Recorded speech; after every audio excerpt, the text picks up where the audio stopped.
Hey guys what's up. तो क्या हाल चाल है आप सबके। आई होप कि जैसे भी हो बहुत सही हो। दोस्तों आज की जो कहानी है ये शेयर करी है कृतिका ने। Thank you Kritika for sharing your story with us. और अगर आप सबको भी अपनी कहानी मुझसे शेयर करनी है तो दिए गए हुए मेल पर आकर आप अपनी कहानी शेयर कर सकते हैं। And now let's start this video. Kritika जो अपनी फैमिली के साथ वाराणसी में रहती थी, वहीं पर उसका पालन पोषण हुआ था, वहीं पर वो पली बड़ी थी।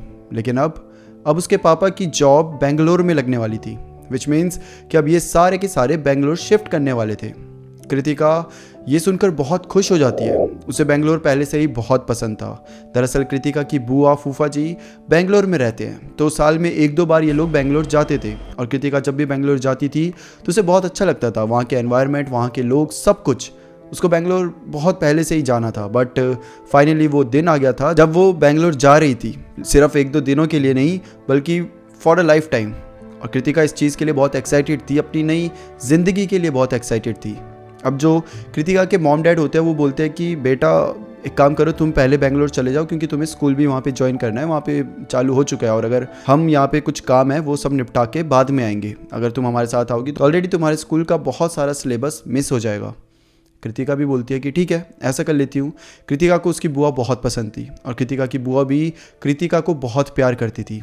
कृतिका बेंगलोर के लिए निकल जाती है और वहाँ पे जो कृतिका की बुआ का बेटा होता है उसका नाम होता है अगस्त्य, जो कि कृतिका से 2 साल बड़ा होता है।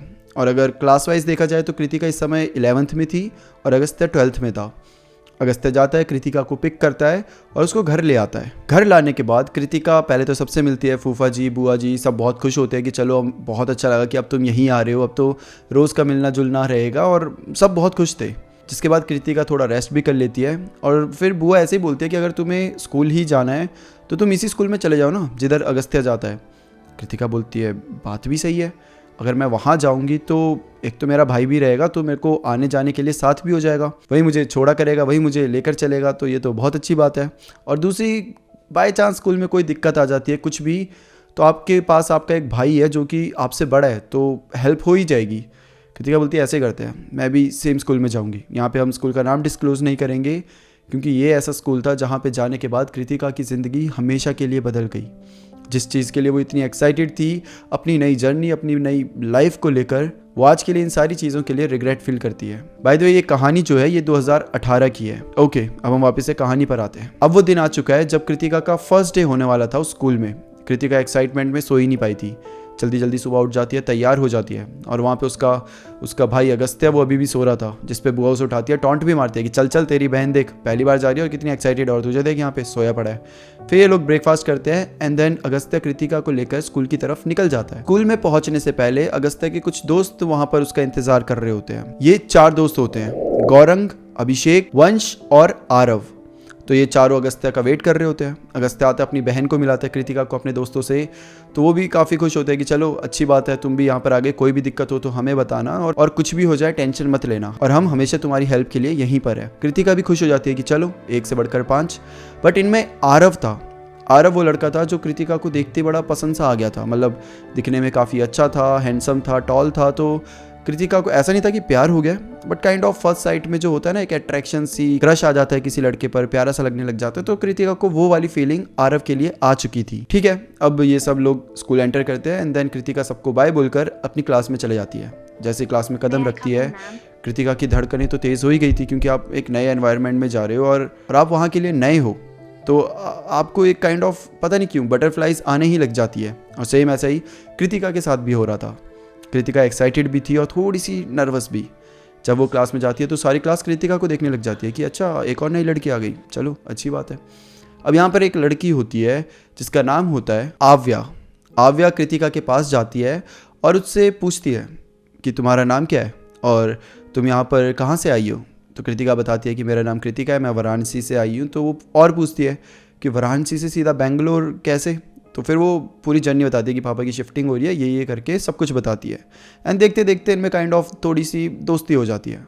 आव्या कृतिका को बोलती है कि एक काम करो, तुम मेरे साथ ही बैठ जाओ, मेरा भी बेंच खाली है, मेरे साथ जो बैठती थी वो अभी नहीं आई है। तो कृतिका बोलती है ठीक है, और कृतिका और आव्या साथ में बेंच में बैठ जाते हैं। मैम आती है और मैम पहले कृतिका से पूछती है उसके बारे में। कृतिका एक फॉर्मल इंट्रोडक्शन सब क्लास के सामने देती है। My name is Kritika Sharma, I am from Varanasi, and जो भी उसने बोलना होता है वो सब देने के बाद पहला पीरियड खत्म हो जाता है। अब आव्या कृतिका को स्कूल के बारे में बताती है और थोड़ा बहुत अपने बारे में भी। अब जब फर्स्ट पीरियड खत्म होता है तो मैम जाने से पहले कृतिका को अपने पास बुलाती है और उसे बोलती है कि तुम यहाँ पर नहीं हो, तुम्हें कोई भी दिक्कत आएगी तो मुझसे शेयर करना, और बिना झिझक के। इन शॉर्ट वो कृतिका को कंफर्टेबल फील करवाना चाहती थी और कृतिका को काफ़ी अच्छा भी लगता है जब मैम ये सारी चीज़ें बोलती है। और ऐसे करके फर्स्ट पीरियड ख़त्म हो जाता है। अब ऐसे करके और भी पीरियड्स निकलते हैं एंड देन लंच आ जाता है। लंच में जो आव्या होती है वो कृतिका को अपनी बाकी जो गर्ल्स ग्रुप होती है उनसे मिलवाती है, जिनमें से होती है निधि, नताशा, अदिति, कीर्ति और नैना, और फिर आव्या। ये इनका पूरा ग्रुप था। अब ये जो बाकी लड़कियां थी ये तो काफ़ी अच्छे से कृतिका से बातें कर रही थी, ओपनली बातें कर रही थी, बट जो नैना थी, नैना बिल्कुल बात ही नहीं कर रही थी।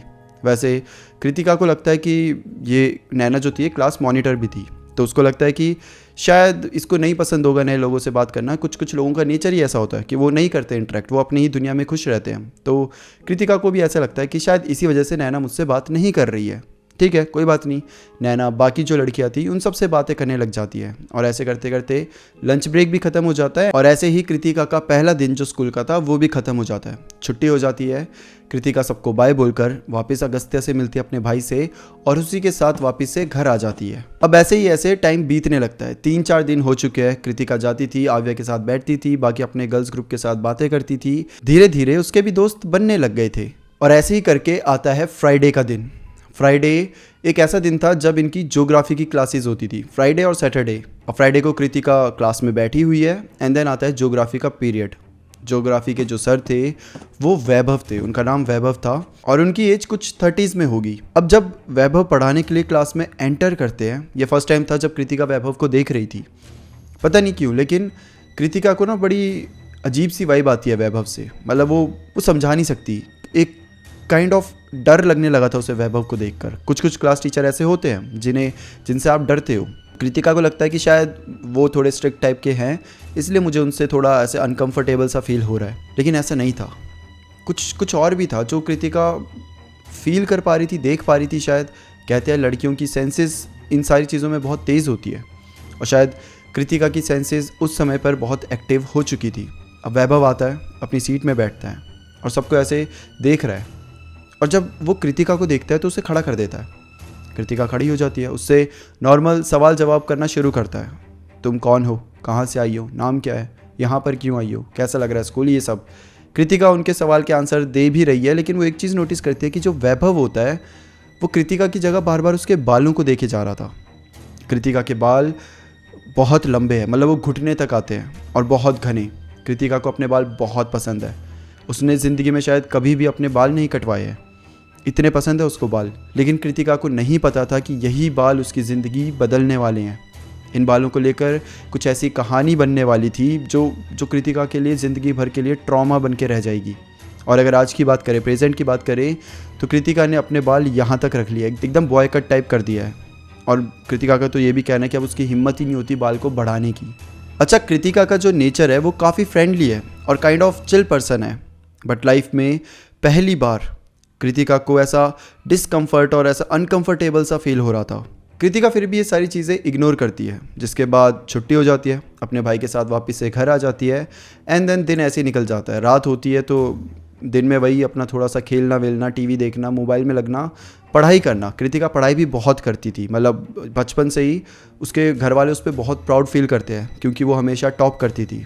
उसको आलतू फालतू की चीज़ों में ज़्यादा इंटरेस्ट नहीं है, लेकिन पढ़ाई में बहुत इंटरेस्ट था। तो ऐसे ही यहाँ पर भी वो पढ़ाई करती है, जो भी उसने सीखा होता है वो सब वो एक बार रिपीट करती है एंड देन रात हो जाती है, जिसके बाद वो अपनी बुआ के पास जाकर किचन में थोड़ी हेल्प करती है। कृतिका को खाना बनाना, कुकिंग, इन सब में बहुत इंटरेस्ट है। फिर खाना वाना खाने के बाद ये सब सो जाते हैं और अब आता है सैटरडे का दिन।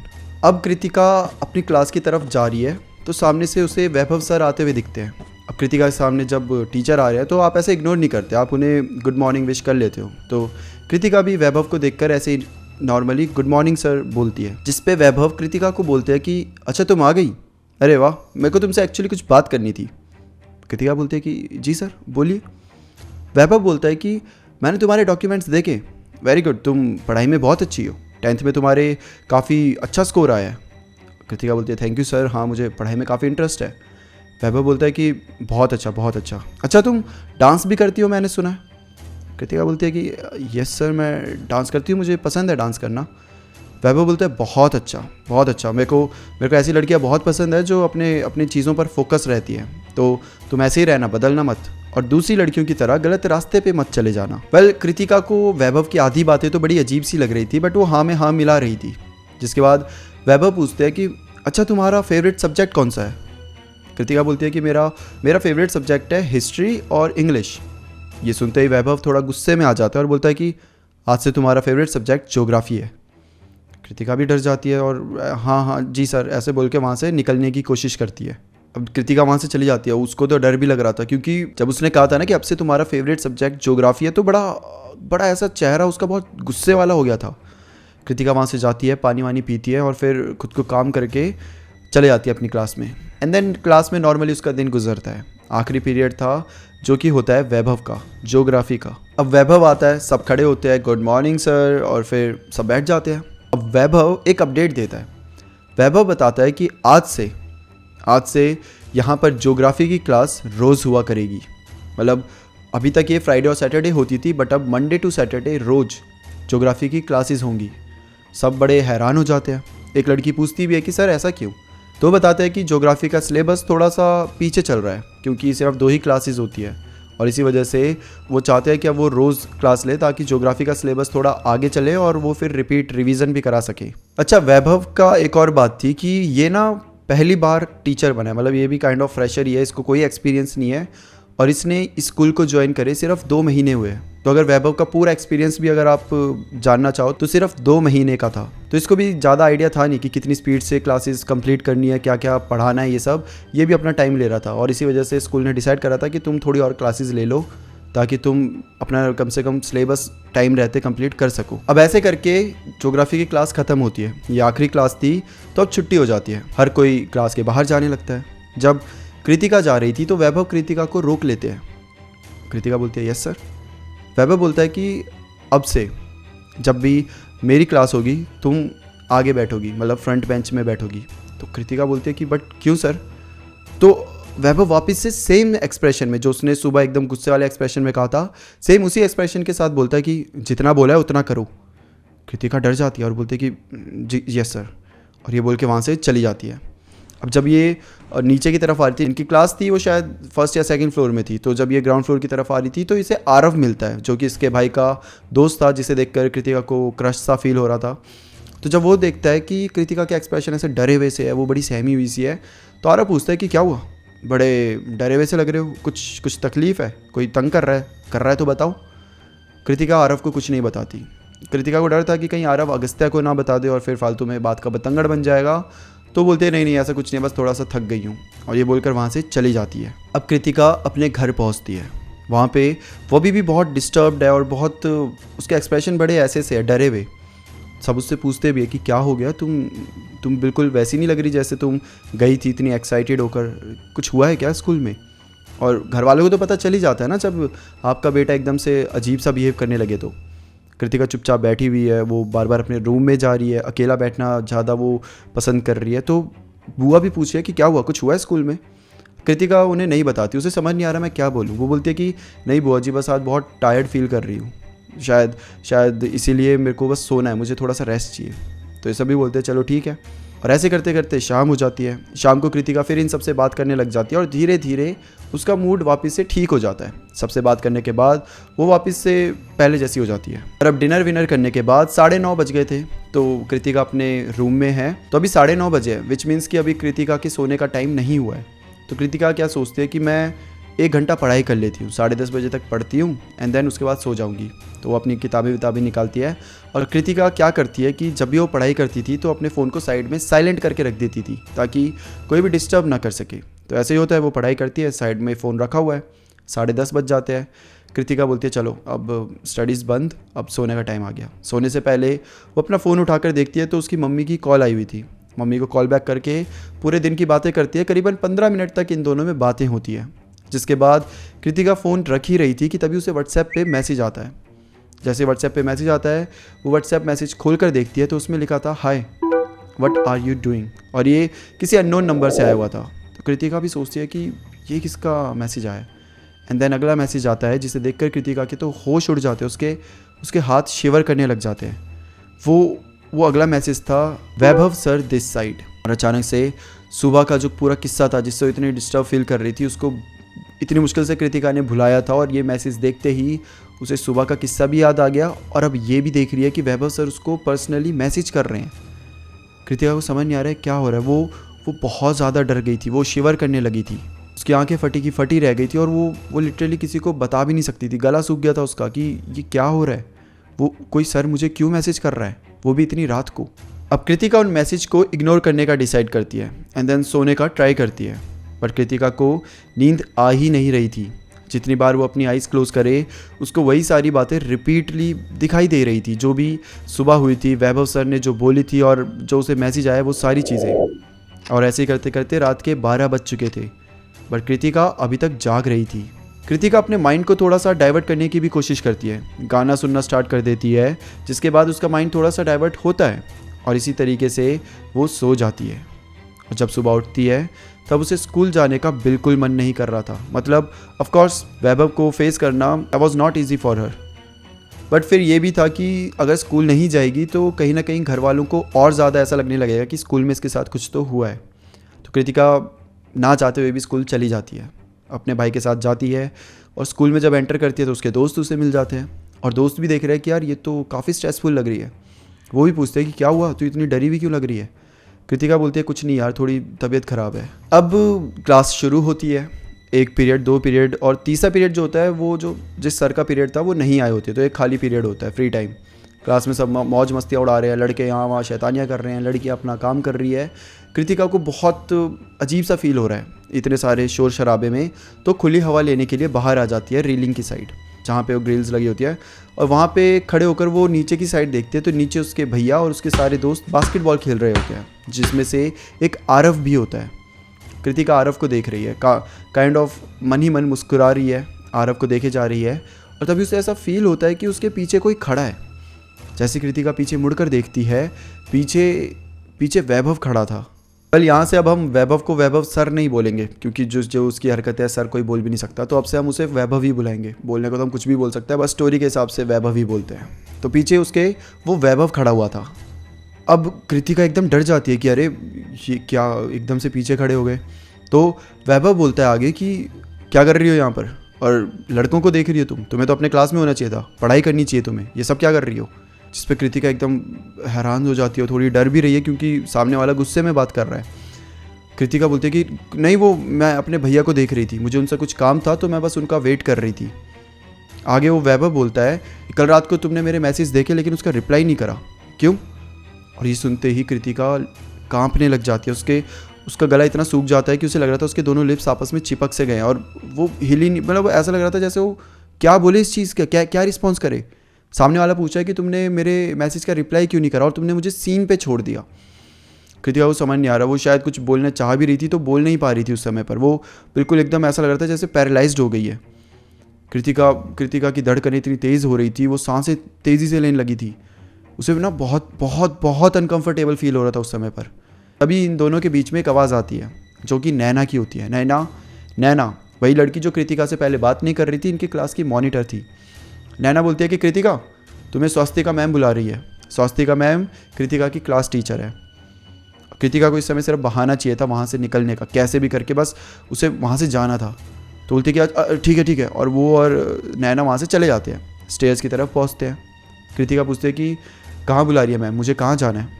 तो नैना बोलती है कि कोई तुम्हें नहीं बुला रहा था, कोई स्वास्तिका मैम तुम्हें नहीं बुला रही थी। कृतिका बोलती है बट तुमने बोला ना, अभी बोला तो।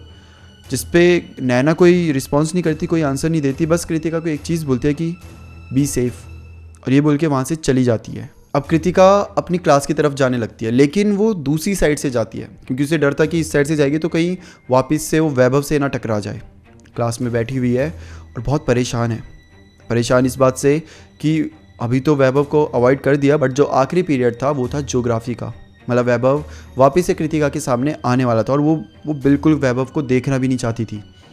सेकेंड लास्ट पीरियड था और घंटी बज चुकी है, वैभव के आने का समय हो चुका है और कृतिका ना बहुत डर रही है, बहुत डर रही है। उसकी वो ऐसे अपने पैर हिलाए जा रही है, अपना सर पकड़ रही है, उसे समझ नहीं आ रहा कि मैं क्या करूँ कि तभी नैना वापस से आती है और बोलती है क्या हुआ, तुम्हारी तबीयत ठीक नहीं लग रही, एक काम करो तुम मेडिकल रूम चले जाओ। कृतिका हैरान है कि नैना मुझे क्यों पूछ रही है इतना, और दूसरी साइड वो ये भी सोचे कि नैना कहीं ना कहीं मुझे आइडिया दे रही है।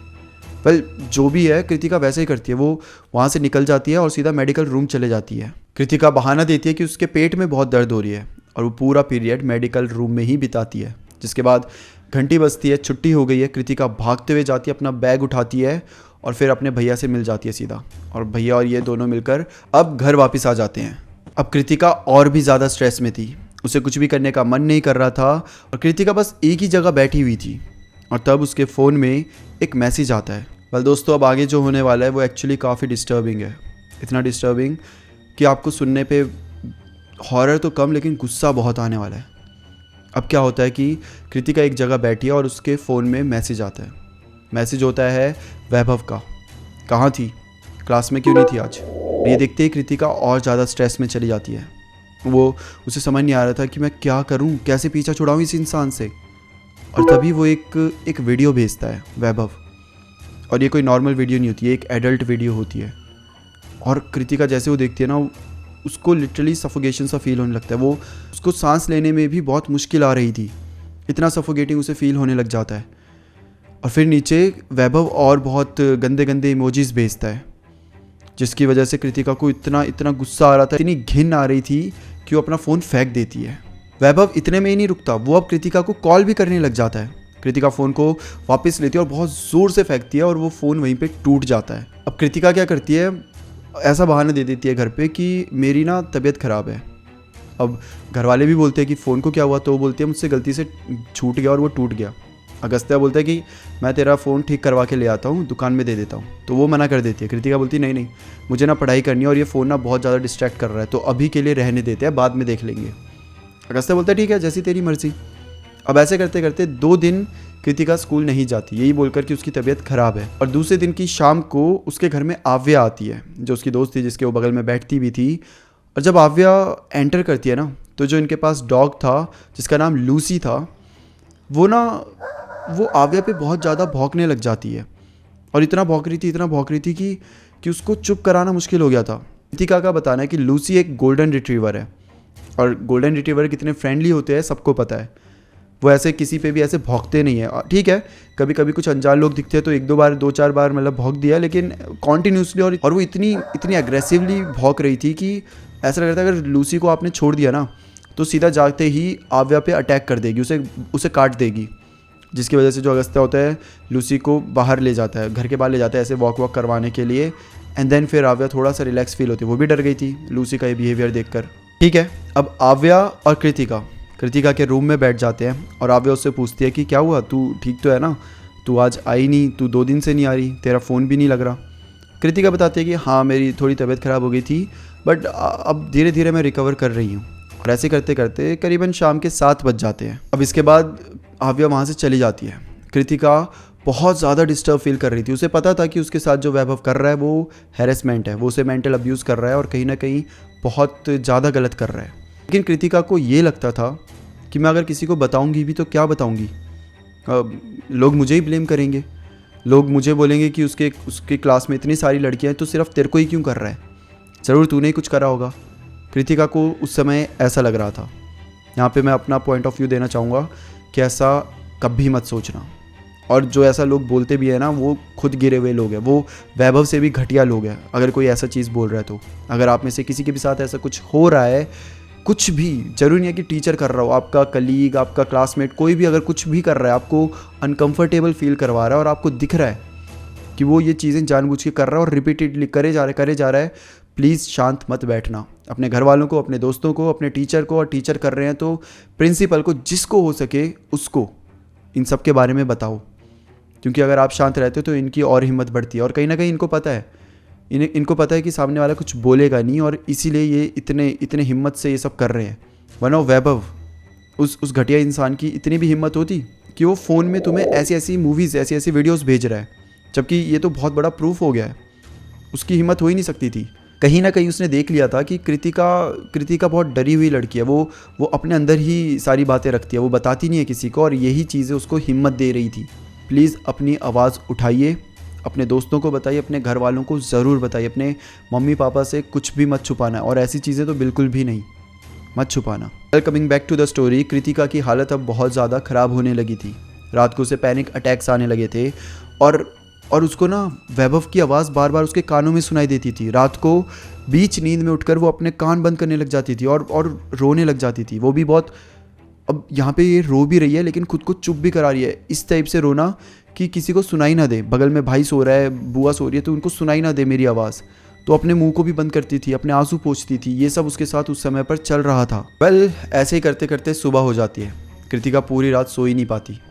सुबह होती है और आज के दिन कृतिका के मॉम डैड भी आने वाले थे। बुआ बताती है कि तुम्हारे मम्मी पापा ने यही कहा है कि हम कुछ दिन वो भी यहीं रुकेंगे, और उसके बाद तो सब बिज़ी हो ही जाएंगे अपने अपने, जब घर में जाएंगे तो बेटर है कि हम 1-1.5 हफ्ता ऐसे साथ बिताएंगे, मज़े करेंगे, फ़न करेंगे, बातें करेंगे, और फिर उसके बाद सब अपने अपने काम में लगेंगे। ठीक है। उसके मम्मी पापा भी शाम को या रात को आने वाले थे, और यहाँ पे अगस्त्या जो उसका भाई था, उसकी तबीयत भी ख़राब हो गई थी, तो आज वो स्कूल नहीं जा रहा था। तो अगस्त्या क्या करता है, आरव को बोलता है कि यार तू कृतिका को ना पिक कर लियो। तो आरव आता है कृतिका को लेने के लिए, और अब ये दोनों साथ में स्कूल जाने लग जाते हैं। अब आरव कृतिका से पूछता है तबीयत के बारे में। तो कृतिका बोलती है कि हाँ भैया को थोड़ा सा कोल्ड हुआ है, बट 1-2 दिन में वो ठीक हो जाएंगे। आरव बोलता है कि अरे नहीं, मैं तुमसे तुम्हारी तबीयत के बारे में पूछ रहा हूँ। कृतिका को इतने स्ट्रेसफुल माहौल में भी थोड़ी सी, इतनी सी हल्की सी खुशी होती है ये सुनकर। कृतिका बोलती है कि हाँ मैं भी ठीक हूँ, बस थोड़ा सा, कुछ नहीं, ज़्यादा कुछ नहीं हुआ था, मैं ठीक हूँ, मैं तो स्ट्रांग हूँ ना। आरव बोलता है कि मैं देख सकता हूँ तुम कितनी स्ट्रांग हो। और ऐसे थोड़ा सा मजाक करके अब ये दोनों स्कूल में एंटर कर जाते हैं। जैसे ही एंटर करते हैं, कृतिका को सामने से वैभव दिखता है, चलता हुआ उसकी तरफ आ रहा था शायद। कृतिका उसे देखते ही वापस से उसकी दिल की धड़कनें तेज़ हो जाती है, सांस लेना मुश्किल हो जाती है, और देखते देखते पता नहीं उसे क्या होता है उस समय पर, वो बेहोश हो जाती है। और बेहोश होने के बाद क्या हुआ, कृतिका को कुछ याद नहीं। 20 मिनट बाद कृतिका को होश आता है, और वो देखती है वो मेडिकल रूम में थी। उसके साथ आरव और स्वास्तिका मैम भी थी। अब जैसे ही कृतिका की आंखें खुलती है ना, अभी भी उसे सांस लेने में थोड़ी सी दिक्कत हो रही थी।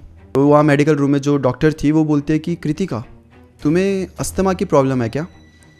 कृतिका बोलती है नहीं, ऐसा तो कुछ भी नहीं है। तो बोलती है लेकिन जो सिम्टम्स मुझे दिख रहे हैं वो अस्थमा के ही है। वो कृतिका को एक इन्हेलर देती हैं, जिसके बाद वो कृतिका को बोलते हैं कि एक काम करो, तुम रेस्ट करो, तुम्हारी तबीयत अभी भी ठीक नहीं है। वहीं पे जो आरव होता है वो उसके हाथ को ऐसे ऐसे रब कर रहा था, और उसके लिए नींबू पानी भी लेकर आया था। आरव कह रहा था शायद धूप ज़्यादा है और गर्मी की वजह से ही तुम एकदम बेहोश हो गई।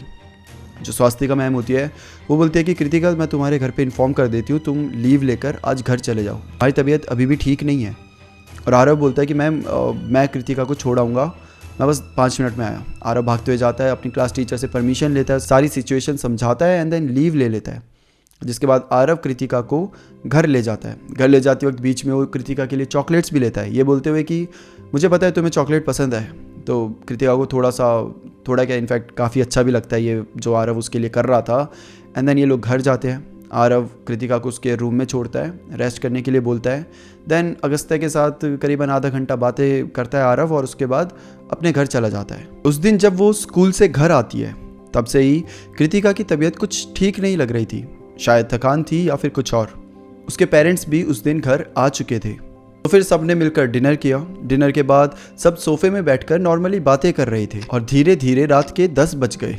इसके बाद सब अपने अपने रूम में चले जाते हैं सोने के लिए। ऑल्दो कृतिका को देखकर उसके घर वाले भी पूछते हैं कि क्या हो गया, तू तो बड़ी अलग सी लग रही है, बड़ी थकी हुई सी लग रही है। तो कृतिका ज़्यादा बताती नहीं है ताकि मम्मी पापा को आते ही टेंशन ना मिल जाए। अब कृतिका अपने रूम में आती है। उसकी तबीयत वैसे ख़राब थी तो उसने दवाइयाँ ली थी, और जनरली दवाई लेने के बाद आपको नींद बहुत जल्दी आ जाती है, लेकिन कृतिका के केस में उसको नींद आ ही नहीं रही थी। वो बेड पर लेटे लेटे बार बार सोने की कोशिश कर रही थी, लेकिन उसके अंदर एक अजीब सा डर भर गया था। उसको अपने रूम में बहुत हैवी और बहुत नेगेटिव सी वाइब्स महसूस हो रही थी, जैसे कि मानो कोई उसको देख रहा हो। अभी उसने अपने कानों के पास किसी के सांस लेने की आवाज़ सुनी, बहुत ही हैवी और बहुत क्रीपी।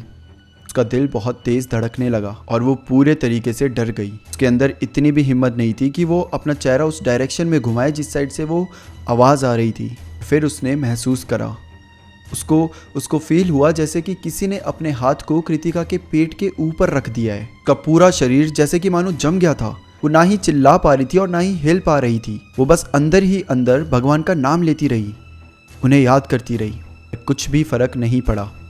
उसे पता था कि स्लीप पैरालिसिस जैसी चीज़ होती है, लेकिन उसके साथ जो हो रहा था वो स्लीप पैरालिसिस नहीं था, वो बहुत रियल था। करीबन 10 मिनट तक कृतिका को वो हाथ अपने पेट के ऊपर फील होता रहा और तब तक वो हिल भी नहीं पा रही थी। और जैसे ही वो हाथ हटा, कृतिका एकदम से ऐसे झटके से उठ गई और उसको अचानक से पैनिक अटैक आने लग गए। कृतिका अपने बेड से नीचे उतर जाती है और ज़ोर ज़ोर से रोने लग जाती है। उसकी तबीयत और ज़्यादा ख़राब होने लग जाती है और उसको ब्लड की वॉमिट होने लग जाती है, जिसके लिए वो बाथरूम में भागते हुए जाती है। और वो इतनी वीक फील कर रही थी कि वहीं पर गिर जाती है, जिसके बाद वो बाथरूम में ही बेहोश भी हो जाती है। जिसके बाद वो बाथरूम में ही अनकॉन्शियस हो जाती है, बेहोश हो जाती है। जब उसके घर वाले भाई जब उसके रोने की आवाज़ सुनकर भागते हुए आते हैं तो देखते हैं कि कृतिका बाथरूम में अनकॉन्शियस पड़ी थी और जहाँ वो पड़ी थी, जहाँ उसका चेहरा था, उसके आसपास खून की उल्टियाँ थी। उसके कपड़ों के ऊपर भी खून के निशान थे। सब घर वाले एकदम शॉक रह जाते हैं। उसके बॉडी का टेम्परेचर बहुत ज़्यादा था और सबसे अजीब बात ये थी कि उसके बाल झड़ रहे थे। उसके बाल जो कि बिल्कुल नहीं झड़ते थे, कभी नहीं झड़ते थे, मतलब उसके बाल बहुत स्ट्रॉन्ग थे। सब उसे यही बोलते थे कि तेरे बाल तो बहुत अच्छे हैं, वो झड़ रहे थे। डॉक्टर को बुलाया गया। उन्होंने चेकअप करा, टेस्ट करे, सब कुछ करा, लेकिन कुछ भी समझ नहीं आ रहा था।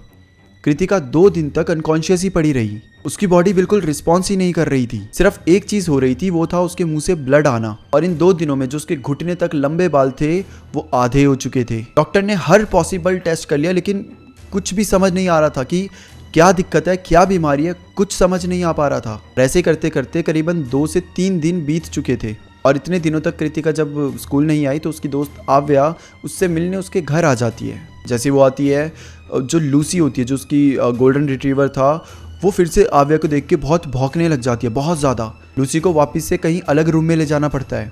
आव्या आती है, कृतिका से मिलती है, उसके घर वालों से मिलती है और उनको ना एक पानी देती है। आव्या बताती है कि मैं उज्जैन गई थी, वहाँ पे मंदिर में गई थी और वहाँ से पानी लेकर आई हूँ। अगर आप कृतिका को पिला दोगे तो शायद उसकी तबीयत ठीक हो जाएगी। और ये बोलकर आव्या कृतिका से थोड़ी बातें करती है, उसके घर वालों से बातें करती है एंड देन वहाँ से चली जाती है। अब इस समय पर यहाँ पर सिर्फ आव्या ही नहीं थी, बल्कि आरव भी था। आरव जो कि कृतिका की जब ये सारी कंडीशन हुई थी तो पूछने आया था और साथ ही साथ अपने दोस्त अगस्त्या से भी मिलने आया था। आरव यहाँ पर कुछ चीज़ें नोटिस कर रहा था चुपचाप। आव्या चली जाती है। इसके बाद कृतिका के घर वाले अगस्त्या को बोलते हैं कि तुम ना कृतिका की जो क्लास टीचर है उनको कॉल करके कृतिका के बारे में बता दो कि वो नहीं आ पाएगी। ऐसे ही होता है, कॉल करी जाती है और बता दिया जाता है कि अगले 2-3 दिन तक कृतिका शायद ना आ पाए, उसकी तबीयत ख़राब है। आरव अगस्त्या को बोलता है कि एक बार पूछियो कि आव्या आ रही है क्या क्लास में। अगस्त्या पूछता है कि मैम आव्या आ रही है कि क्लास में। पहले तो ये पूछते आरव से कि क्यों, क्या हुआ, तो आरव बोलते तू पूछ तो सही। जब वो पूछते हैं तो मैम बोलती है कि हाँ आव्या तो हर दिन ही आती है। ये सुन के सबके होश उड़ जाते हैं क्योंकि आव्या भी आई है और उसने बोला कि मैं पिछले 1-2 दिन उज्जैन में ही थी और वहाँ पे ही मैं मंदिर में गई थी और वो पानी वानी लेकर आई। तो अगर वो उज्जैन में है तो स्कूल कैसे आ रही है। कोई सेंस नहीं बन रही थी इस बात की। कल उस समय पर सबके एक्सप्रेशन ऐसे थे कि ये चल क्या रहा है, आव्या झूठ क्यों बोल रही है, और अगर वो उज्जैन नहीं गई है तो ये पानी क्या लेकर आई है वो। तब आरव एक चीज़ बताता है, वो बताता है कि मेरे को ना ये लड़की आव्या शुरू से कुछ ठीक नहीं लग रही, बहुत शेडी और बहुत अजीब सी लगती है। इसको मैंने वैभव के साथ बहुत बार देखा है और मैंने एक चीज़ और नोटिस करी है कि कृतिका जब भी वैभव के सामने आती है या उसके बारे में कभी बात भी होती है वैभव के बारे में, तो कृतिका बहुत अनकंफर्टेबल फील करती है। इनफैक्ट एक बार मैं और कृतिका जा रहे थे और सामने से वैभव आ रहा था, तभी अचानक से कृतिका के पसीने पसीने होने लगे थे। ऐसा लग रहा था कि ये बहुत डर रही है, ये आगे नहीं जा रही थी, इनफैक्ट पीछे की साइड जाने लगी थी और तब ये बेहोश भी हुई थी। तो ये चीज़ मैंने नोटिस करी थी। मुझे लगा शायद मैं गलत होऊंगा, लेकिन कुछ तो है, कुछ तो ये दोनों मिलकर कृतिका के ऊपर कर रहे हैं। और जैसे ये बात कृतिका के पापा सुनते हैं, वो तुरंत जाते हैं घर के मंदिर में। वहाँ पर इन्होंने गंगा जल का पानी रखा हुआ था, उसको लेकर आते हैं और जैसे वो कृतिका के ऊपर छिड़कते हैं, हर कोई हैरान हो जाता है। कृतिका 1 घंटे में ही थोड़ी सी ठीक होने लग जाती है। वो उसकी आंखें खुल जाती है, जो कि अभी डॉक्टर इतने टेस्ट कर रहे थे, सब कुछ कर दिया, कृतिका कंट्रोल में ही नहीं आ रही थी। गंगा जल के पानी छिड़कते ही कृतिका होश में आने लगी थी और कहीं ना कहीं सबको समझ आ चुका था कि ये जो पूरा सीन हो रहा है ये कोई मेडिकल टर्म्स की वजह से नहीं हो रहा, कोई मेडिकल कंडीशन की वजह से नहीं हो रहा, कोई बीमारी नहीं है, बल्कि कुछ और ही है। यहाँ पर कृतिका के पापा एक पंडित जी को बुलाते हैं। ये पंडित जी जो थे ये मणिकर्णिका घाट में ही बैठे रहते थे और हमेशा ऐसे केस सॉल्व करते थे, काला जादू, भूत प्रेत, इन सब के केसेस ये पंडित जी सॉल्व करते थे और इनकी अच्छे खासे रिलेशन थे कृतिका के पापा के साथ। तो जब वो कॉल करते हैं तो पंडित जी 1-2 दिन में वहाँ से इधर आ जाते हैं। जब ये पंडित जी आते हैं तो कृतिका को देखकर बिना कुछ पूछे कह देते हैं इस लड़की के ऊपर काला जादू हुआ है, और वो भी बहुत गंदा और पावरफुल। और फिर वो आगे ये भी बताते हैं कि ये सारा काला जादू शुरू हुआ है नींबू से। कृतिका भी हैरान कि नींबू से कैसे, मैं तो कभी कोई भी ऐसा नींबू या कुछ भी ऐसा कंज्यूम ही नहीं करा है वैभव के हाथों से। और तब आरव को याद आता है कि 1 मिनट, जो जिस दिन तुम बेहोश हुई थी और मैं तुम्हारे लिए नींबू पानी लेकर आया था, तो नींबू पानी मैं खुद थोड़ा बना के लेकर आया था, वो तो मुझे आव्या ने दिया था। और तब एकदम से इन सबका दिमाग ऐसे घूमता है कि शिट, वो जो नींबू पानी दिया था उधर से ही इसके ऊपर काला जादू होना शुरू हुआ था। पंडित जी कहते हैं कि वो कोई नॉर्मल नींबू पानी नहीं था, उसमें काला जादू किया गया था। सबने पूछा कि ये किसने किया है, तो पंडित जी बताते हैं ये बताना मुश्किल है, पर हम इस काले जादू को ख़त्म कर सकते हैं। बट पंडित जी आगे बताते हैं कि अभी तो मैं ख़त्म कर दूंगा, लेकिन जिसने तुम्हारे ऊपर काला जादू करा है उसके पास अगर तुम्हारा कोई सा भी सामान होगा तो वापस से तुम्हारे ऊपर काला जादू कर सकता है। और फिर अगले दिन सब लोग, कृतिका के पापा, अगस्त्य, आरव, कृतिका के फूफा जी मिलकर वैभव के फ्लैट में जाते हैं जहाँ पे वो रह रहा होता है। और जो फ्लैट के ओनर, दरअसल फ्लैट नहीं होता, वो एक घर में रह रहा होता है। घर के फर्स्ट फ्लोर, ग्राउंड फ्लोर में जो घर के ओनर होते हैं वो रह रहे होते हैं। जब ये जाते हैं तो वैभव वहाँ पर नहीं होता, तो ये ओनर से मिलते हैं। ओनर को सारी बातें भी बताते हैं। ओनर ये सारी बातें सुनकर इनको वैभव के रूम की दूसरी चाबी देता है। और फिर ये पांचों, अगस्त्य, आरव, कृतिका के फूफा जी, कृतिका के पापा जी और ये फ्लैट के ओनर, और 6 एक्चुअली साथ में जो पुजारी होते हैं वो भी, ये 6 के 6 वैभव के रूम को अनलॉक करते हैं। और जैसे वो रूम को अनलॉक करते हैं ना, एक अजीब सा स्मेल इनके नाक पे चढ़ जाती है। अगर आप कभी धूप को जलाओ तो कैसी एक स्मेल आती है, वही स्मेल इन सबको आ रही थी। अब ये लोग अंदर घुसते हैं। पहला कमरा तो एकदम नॉर्मल था, जहाँ पे बेड लगा हुआ था, टीवी लगा हुआ था और बिल्कुल नॉर्मल लग रहा था।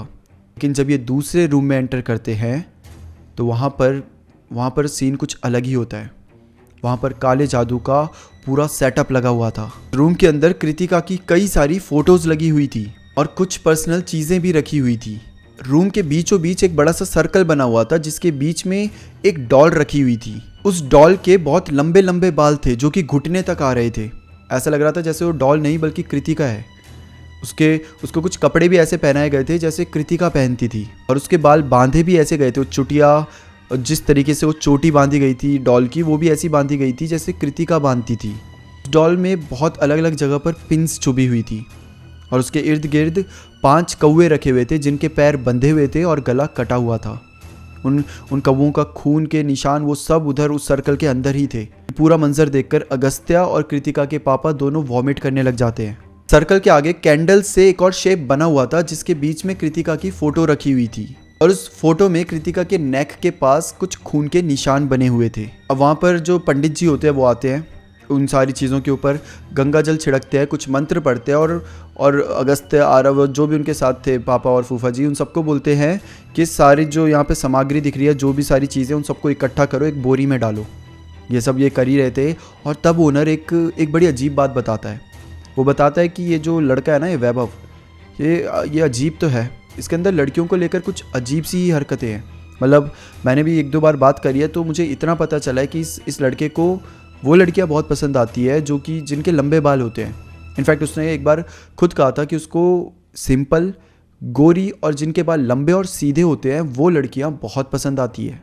और तब सबको समझ आ चुका था कि वैभव को कृतिका से ऑब्सेशन हो चुकी थी। और जब कृतिका वैभव को इग्नोर करने लगी तो उससे बदला लेने के लिए वैभव ने ये सारी चीज़ें करी। जो वहाँ पर पंडित जी होते हैं वो कहते हैं सारी चीज़ों को इकट्ठा करके एक बोरी में डालो और चलो घर।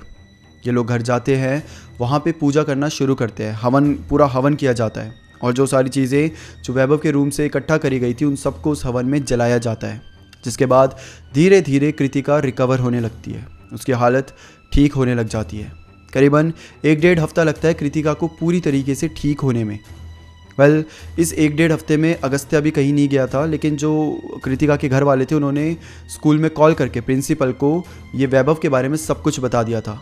आरव एक और चीज़ बताता है कि जब से हम लोग उस वैभव के रूम में गए थे, वो सारा सामान, हमें काला जादू इन सब के बारे में पता चला है, उसी दिन से वैभव बिल्कुल अनरीचेबल हो चुका है। ना उसका फ़ोन लगता है, ना वो स्कूल आता है। शायद कहीं ना कहीं उसको भी आइडिया हो गया था, जब उसकी चीज़ें वहाँ से हटाई गई, ये काला जादू तोड़ा गया, तो उसको आभास हो गया होगा कि इन सबको मेरे बारे में पता चल चुका है, और तब से वो गायब है। किसी को नहीं पता वैभव कहाँ पर है। और सिर्फ वैभव ही नहीं बल्कि आव्या, वो भी अब स्कूल नहीं आ रही, क्योंकि ऑब्वियसली वैभव और आव्या मिले हुए थे।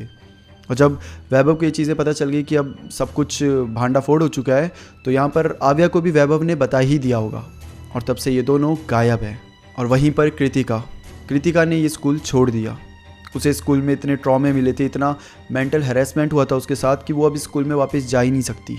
के बाद उसने किसी और स्कूल में दाखिला लिया, एडमिशन लिया, और फिर वहीं से अपनी स्टडीज़ कंप्लीट करी। अगर आज के टाइम में बताऊं तो कृतिका गुजरात में रहती है अपने घर वालों के साथ, और कृतिका और आरव रिलेशनशिप में है। दोनों के घर वालों को एक दूसरे के बारे में पता है, और इस पूरे टाइम में कृतिका ने बहुत सारे साइकियाट्रिस्ट से ट्रीटमेंट ली है, और अभी भी ले ही रही है। कृतिका धीरे धीरे वो पूरे टाइम को पीछे छोड़ रही है, मूव ऑन कर रही है, भुलाना चाह रही है, लेकिन आज भी कभी भी एकदम से उसे वो बातें हिट कर जाती है। वो रात, वो वैभव, उसकी बातें, उसका काला जादू, सब कुछ एकदम से जब उसे हिट करती है ना, तो आज के टाइम में भी उसे पैनिक अटैक्स आते हैं। मतलब आप सोच रहे हो कि ये 2018 में हुई थी, और आज इतने सालों बाद भी कृतिका को उसके कॉन्सिक्वेंसेस भुगतने पड़ रहे हैं। And the main thing is कि इसमें उसकी कोई गलती नहीं थी। सिर्फ एक ऐसे इंसान की वजह से उसकी पूरी ज़िंदगी काइंड ऑफ ख़राब हो गई है, जो कि अपने आप को वैसे तो टीचर कहता था, लेकिन उसकी हरकतें उसे एक बहुत घटिया इंसान बनाती थी। एक ऐसा इंसान जो दरिंदा था, जिसको किसी की फ़िक्र नहीं थी तो सिर्फ खुद की और खुद के प्यार की, खुद के ऑब्सेशन की, जिसे पाने के लिए वो किसी भी हद तक जा सकता था। वेल दोस्तों, ये थी कृतिका की कहानी। कृतिका ने इनफैक्ट ये भी बताया कि उसने ये कहानी किसी से शेयर नहीं करी है, और जब वो हमसे ये बातें शेयर कर रही है तो अभी भी उसके हाथ कांप रहे हैं। उसे अभी भी अजीब सा फील हो रहा है, नेगेटिव सा फील हो रहा है, क्योंकि ऑब्वियसली वो पुराने उस टाइम को याद कर रही है जिसे वो भुलाना चाह रही है, जिस समय को भुलाने के लिए वो कई सारी जगह ट्रीटमेंट ले रही है। और जब उसी बातों को याद करके वो हमसे शेयर कर रही है तो उसकी सांसें तेज़ हो जा रही है, उसका दिल बहुत ज़ोर से धड़क रहा है, और अभी भी वो शिवर कर रही, उसके हाथ भी कांप रहे हैं। पर मैं दिल से चाहूँगा कि कृतिका इन सारी चीज़ों को पीछे छोड़ सके और अपनी लाइफ को और अच्छे से जी सके। आई नो कि कृतिका अपने काम को लेकर बहुत ऑनेस्ट है, पढ़ाई में भी काफ़ी अच्छी है, और एक इंसान भी काफ़ी अच्छी है। तो आई नो कि वो फ्यूचर में जो भी करेगी, जो भी करना चाहेगी, वो उसको हासिल करेगी। एंड आई रियली होप कि किसी ऐसे घटिया इंसान की वजह से उसकी लाइफ बिल्कुल बर्बाद ना हो। मैं अपनी ऑडियंस से भी रिक्वेस्ट करूँगा कि आप सब भी कृतिका के लिए अच्छे मैसेज भेजें, अच्छे कमेंट करें, क्योंकि Kritika I am pretty sure कि वो ये वीडियो देख रही होगी और इस समय आपके कमेंट्स भी पढ़ रही होगी। तो प्लीज़ गाइज इनकरेज हर और उसका मनोबल बढ़ाओ। कोई भी लड़की जो इस वीडियो को इस समय देख रही है, मुझे देख रही है, तो मैं आपको बस यही कहना चाहूँगा कि अगर आपके साथ भी कुछ ऐसा हो रहा है, काला जादू अलग है, छोड़ दो। सिर्फ इतना भी कि कोई लड़का आपको परेशान कर रहा है, कोई टीचर आपको परेशान कर रहा है, कोई भी आपको परेशान कर रहा है, उसके खिलाफ आवाज़ उठाओ। चाहे तो एक छोटा सा लेटर आप अपने प्रिंसिपल को भेज दो, बिना नाम के, बिना किसी के, बस ये बोल दो कि ये लड़का यहाँ पर लड़कियों को परेशान करता है। चाहे कैसे भी करके दबाओ मत इस बात को, अपने अंदर तक मत रखो, खुल के बाहर आओ और इसके बारे में बात करो। क्योंकि अगर आज आप अपनी आवाज़ उठाओगे तो आगे चलकर बहुत सारी लड़कियां सेफ फील करेंगी। क्योंकि अगर आपने आवाज़ नहीं उठाई तो ये जो लड़का आपको परेशान कर रहा है वो आगे चलकर और भी लड़कियों को परेशान करेगा। So that's it for today दोस्तों, फिर मिलते हैं किसी और टॉपिक के साथ। तब तक के लिए bye bye and take care.